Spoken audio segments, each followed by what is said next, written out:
isang DDS na abogadong artista, si Bundok, no, na gusto maging senador dapat na natalo. Oh. Tingnan nyo to, ito si Bundok, mga kababayan, nagrereklamo. Saan ang reklamo niya? Sabi dito ni Bundok, Jimmy Bondok sa ABS-CBN, para sa dilaw at kaliwa, burn Constitution, wag lang Sara. Di ba? Taka na, biglang naging biglang naging constitutional advocate bigla si Bundok. Samantalang gusto nila dati ng RevGov. Gago rin napaka-hipokrito din So sabi dito, nag-react ang singer, abogado at dating senatorial candidate na si Jimmy Bondok na sa kumakalat na bagong movement na tila kontra sa pagpalit ni VP Sara Duterte kung sakaling bumaba o umalis sa pwesto si Pangulong Bongbong Marcos. Sa Facebook post ni Bundok, nitong Sabado, November 22, ang nabanggit na pagkilos ay tinatawag na ABS, anyone but not Sara, na nangangahulugang kahit sino raw ang pumalit, wag lang si VP Sara. Di ba? Sa ilalim ng konstitusyon ng Pilipinas, kapag nabakante ang posisyon ng Pangulo ng Republika ng Pilipinas, ang papalit sa kanya ay duly elected na Vice President. Okay, tama naman sila dito. No? Sa ilalim ng konstitusyon ng Pilipinas, okay nga pala, kaya naman palagay ni Bundok, dati ang ibig sabihin ng ABS ay Channel 2. Ngayon ay bagong ABS, anyone but Sara. Para sa dilaw at kaliwa, burn Constitution, wag lang Sara. Wala ng batas, wala ng Diyos, I pray for the enlightenment of... Ayan tayo, no? Alam nyo, no? This is one of the hypocrite statement of Bundok.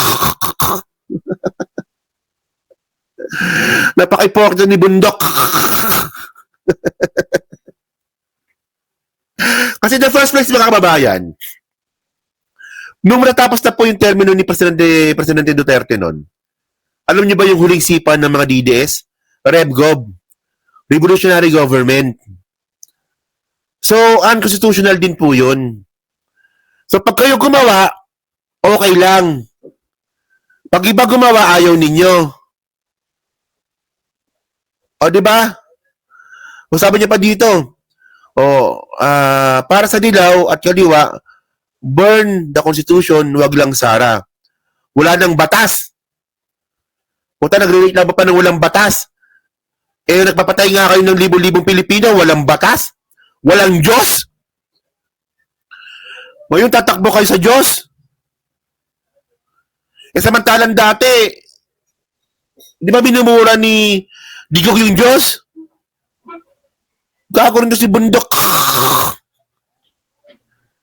Jimmy Bundok, mumundok ka na lang. Bundok. Ako dito, so meron pa siyang, ito yung Facebook post niya Sana ba? Ito pala. Ito yung Facebook post niya, sabi niya dito, dati ay ibig sabihin ng ABS ay Channel 2. Ngayon may bagong ABS, anyone but Sara. Para sa dilaw at kaliwa, yun pala yun. Burn the Constitution, wag lang Sara. Alam niyo, mga kababayan, aminin na natin, kahit sino, wag lang si Sara. Kahit din ako, ganun din po ako. Kahit sino ipalit, wag lang si Sara. Tsaka si Bongo pa nga pala.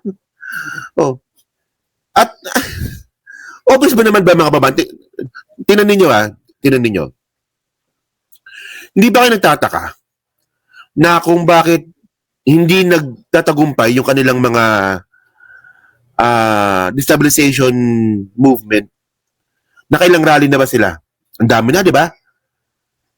Nakailang rally na sila.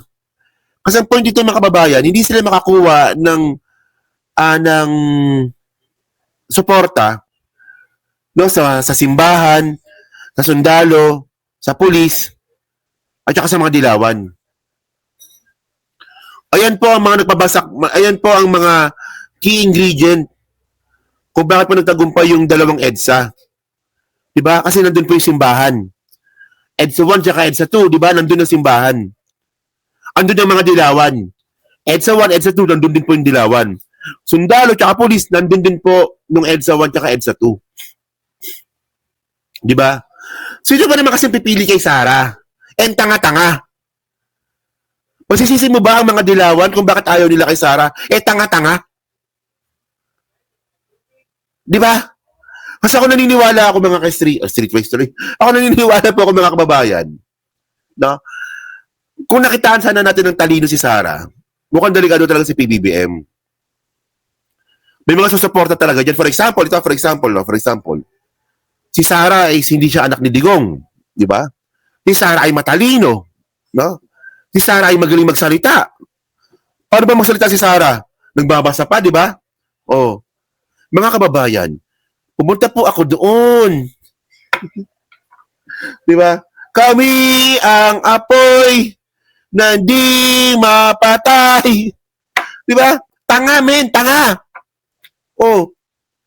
So, di ba namang taong matino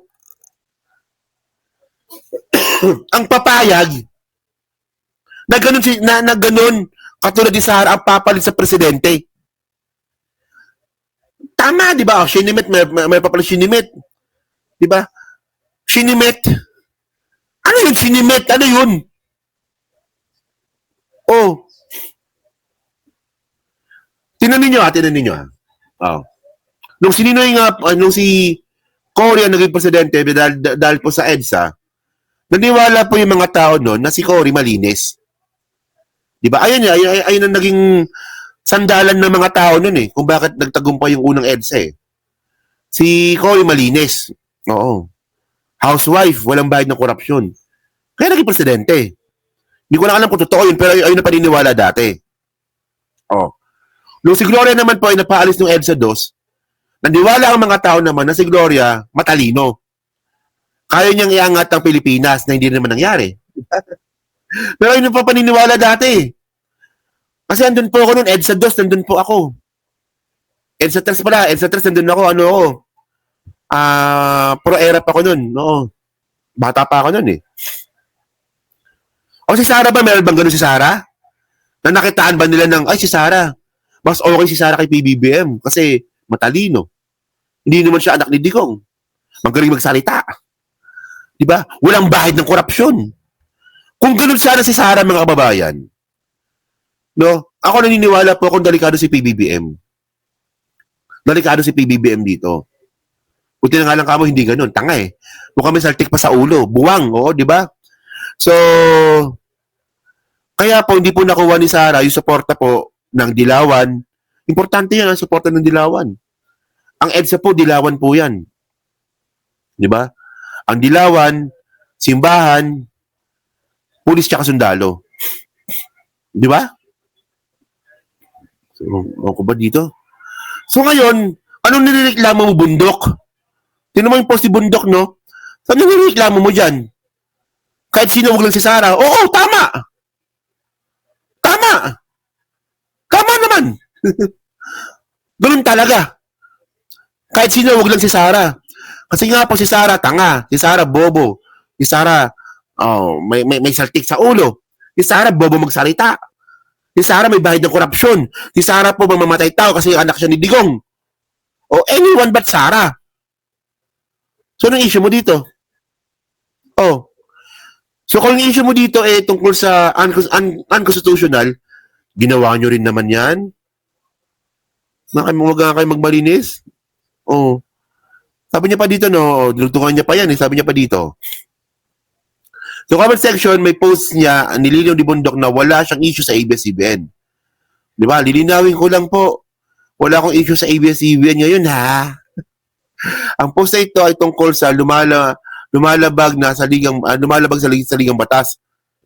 Mawala lang si Sara, mga anyone but Sara. So, whatsoever, no? So, gano'n lang. Gano'n lang kasimple yun. Gano'n lang yung ano doon. Napaka-illogical ng reasoning ni Bundok. Kaya Jimmy Bundok, mabundok ka na lang. So ayan mga kababayan, no? So maraming salamat po sa inyong lahat sa pagsama po sa akin sa migit isang oras po dito po sa kwentuhan, asaran at pangungutya sa mga DDS dito po sa Birahan PH, no? Kaya nga birahan ito di ba? So ayan na, so maraming salamat sa inyo lahat. Mamaya po mga alas 3 po ng hapon, kasunod na po si Niolo na mag-live stream po dito sa ating channel. So salamat sa inyo lahat. Thank you po no, kay Rowena Sanchez, kay Lone Drifter, kay Dela Rosario, kay Chris Rose Babe, okay, si Aurelia Dena, tama ba? Okay, si Polonges Yotman. Mga pangalan niyo talaga, si Max Safe, si Joel Q, si Irma Kapuyan, si Toto, hello po, no? Si Addictus Rex, hello po. Si Sir Odelenon, hello po, no? Yan, so thank you mga kababayan. Kita na lang ulit tayo bukas, no? Dito po ako bukas sa BRN PH. At ewan ko lang kung makapag-live stream po ako sa channel ko, no? Medyo parang wala ata akong sa mood mag-live stream sa channel ko. Oo. Maka-upload lang siguro muna hanggang matapos po yung buwan. Salamat sa inyo lahat. Kita na lang ulit tayo bukas dito sa BRN PH tsaka sa channel ko po, no? So, thank you po. Salamat po. Salamat. Bye-bye. Salamat.